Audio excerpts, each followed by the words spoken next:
ओम श्री साईनाथाय नमः। देवाधिदेव ईश्वर अवतार एवं सदगुरु श्री साईनाथ की कृपा से हम आपके समक्ष श्री साई सच्चरित प्रस्तुत करते हैं। सच्चरित का अध्याय 1 हम बाबा की अनुमति से आरंभ करते हैं। वंदना। गेहूं पीसने वाला एक अद्भुत संत, गेहूं पीसने की कथा तथा उसका तात्पर्य। पुरातन पद्धति के अनुसार श्री हेमाड पंत श्री साई सच्चरित का आरंभ वंदना द्वारा करते हैं। प्रथम श्री गणेश को साष्टांग नमन करते हैं, जो कार्य को निर्विघ्न समाप्त कर उसको यशस्वी बनाते हैं और कहते हैं कि श्री साई ही गणपति हैं। फिर भगवती सरस्वती को, जिन्होंने काव्य रचने की प्रेरणा दी, और कहते हैं कि श्री साई भगवती से भिन्न नहीं हैं, जो कि स्वयं ही अपना जीवन संगीत बयान कर रहे हैं। फिर ब्रह्मा, विष्णु और महेश, जो क्रमशः उत्पत्ति, स्थिति और संहार करता है, और कहते हैं कि श्री साई और वह अभिन्न हैं, वह स्वयं ही गुरु बनकर भवसागर से पार उतार देंगे। फिर अपने कुल देवता श्री नारायण आदिनाथ की वंदना करते हैं, जो कि कोंकण में प्रकट हुए। कोंकण वह भूमि है जिसे परशुराम जी ने समुद्र से निकालकर स्थापित किया था। तत्पश्चात वह अपने कुल के आदि पुरुषों को नमन करते हैं। फिर श्री भारद्वाज मुनि को, जिनके गोत्र में उनका जन्म हुआ। पश्चात उन ऋषियों को, जैसे याज्ञवल्क्य, भृगु, पराशर, नारद, वेदव्यास, सनक सनंदन, सनत कुमार, शुक, शौनक, विश्वामित्र, वशिष्ठ, वामदेव, जैमिनी, वैशंपायन, नवयोगेंद्र इत्यादि तथा आधुनिक संत जैसे निवृत्ति, ज्ञानदेव, सोपान, मुक्ताबाई, जनार्दन, एकनाथ, नामदेव, तुकाराम, कान्हा, नरहरि आदि को नमन करते हैं।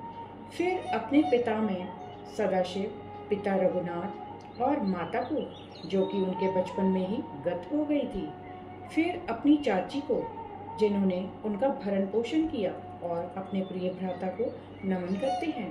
फिर पाठकों को नमन करते हैं, जिनसे उनकी प्रार्थना है कि वह एकाग्रचित होकर कथामृत का पान करें। अंत में श्री सच्चिदानंद सद्गुरु श्री साईनाथ महाराज को, जो कि श्री दत्तात्रेय के अवतार और उनके आश्रयदाता हैं, और जो ब्रह्म सत्यम जगत मिथ्या का बोध कराकर समस्त प्राणियों में एक ही ब्रह्म की व्याप्ति की अनुभूति कराते हैं। सर श्री पराशर, व्यास और शांडिल्य आदि के समान भक्ति के प्रकारों का संक्षेप में वर्णन कर अब ग्रंथकार महोदय निम्नलिखित कथा प्रारंभ करते हैं। गेहूं पीसने की कथा।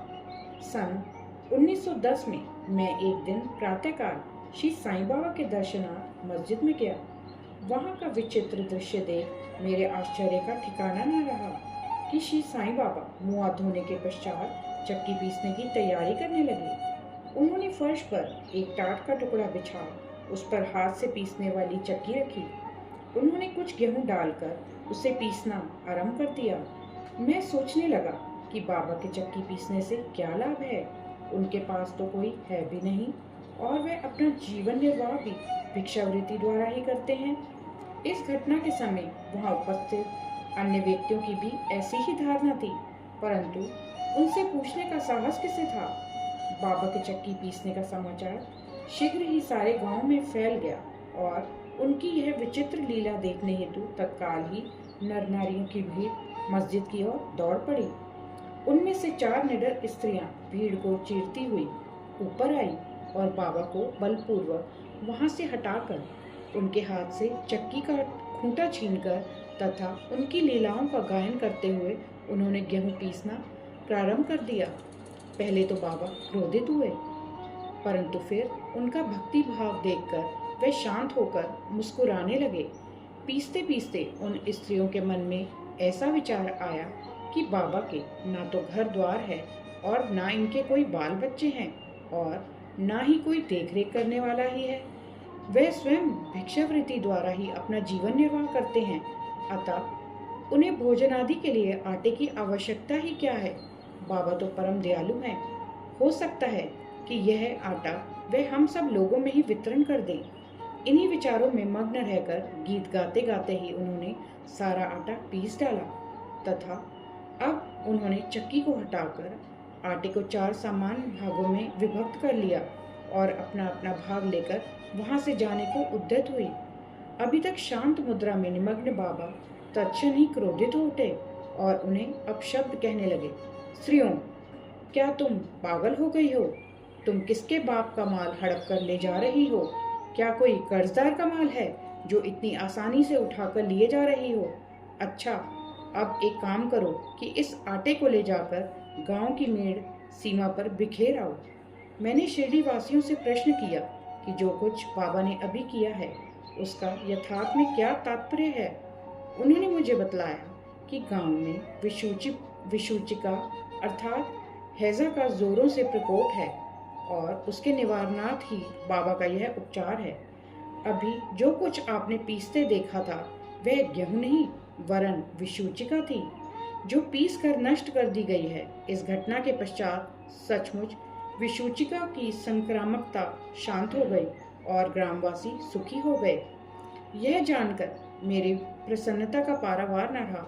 मेरा कौतूहल जागृत हो गया। मैं स्वयं से प्रश्न करने लगा कि आटे और विषूचिका रोग का भौतिक तथा पारस्परिक क्या संबंध है?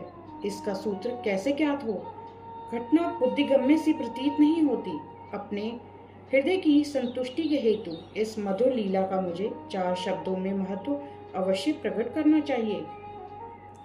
लीला पर चिंतन करते हुए मेरा हृदय प्रफुल्लित हो उठा और इस प्रकार बाबा का जीवन चरित्र लिखने के लिए मुझे प्रेरणा मिली। यह तो सब लोगों को विदित ही है कि यह कार्य बाबा की कृपा और शुभ आशीर्वाद से सफलतापूर्वक संपन्न हो गया। आटा पीसने का तात्पर्य। शिरडी वासियों ने इस आटा पीसने की कथा का जो अर्थ लगाया वह तो प्रायः ठीक ही है, परंतु उसके अतिरिक्त मेरे विचार से कोई अन्य अर्थ भी है। बाबा शिरडी में 60 वर्षों तक रहे और इस दीर्घ काल में उन्होंने आटा पीसने का कार्य प्रायः प्रतिदिन ही किया। पीसने का अभिप्राय गेहूं से नहीं वरन अपने भक्तों के पापों, दुर्भाग्यों, मानसिक तथा शारीरिक तापों से था। उनकी चक्की के 2 पाटों में ऊपर का पाट भक्ति तथा नीचे का कर्म था। चक्की की मुठिया जिसे पकड़कर वह पीसते थे वह था ज्ञान। बाबा का दृढ़ विश्वास था कि जब तक मनुष्य के हृदय से प्रवृत्तियां, आसक्ति, घृणा तथा अहंकार नष्ट नहीं हो जाते, जिनका नष्ट होना अत्यंत दुष्कर है, तब तक ज्ञान तथा आत्मानुभूति संभव नहीं है। यह घटना कबीरदास जी की इसके तदनुरूप घटना की स्मृति दिलाती है। कबीरदास जी एक स्त्री को अनाज पीसते देखकर अपने गुरु निपट निरंजन से कहने लगे कि मैं इसलिए रुदन कर रहा हूँ कि जिस प्रकार अनाज चक्की में पीसा जाता है उसी प्रकार मैं भी भवसागर रूपी चक्की में पीसे जाने की यातना का अनुभव कर रहा हूँ। उनके गुरु ने उत्तर दिया कि घबराओ नहीं, चक्की के केंद्र में जो ज्ञान रूपी दंड है उसी को दृढ़ता से पकड़े रहो। जिस प्रकार तुम मुझे करते देख रहे हो उससे दूर मत जाओ, बस केंद्र की ओर ही अग्रसर होते जाओ और तब यह निश्चित है कि तुम इस भवसागर रूपी चक्की से अवश्य ही बच जाओगे। श्री सद्गुरु साईनाथाय अर्पणमस्तु। शुभम भवतु। प्रथम अध्याय संपूर्ण। ओम साई राम।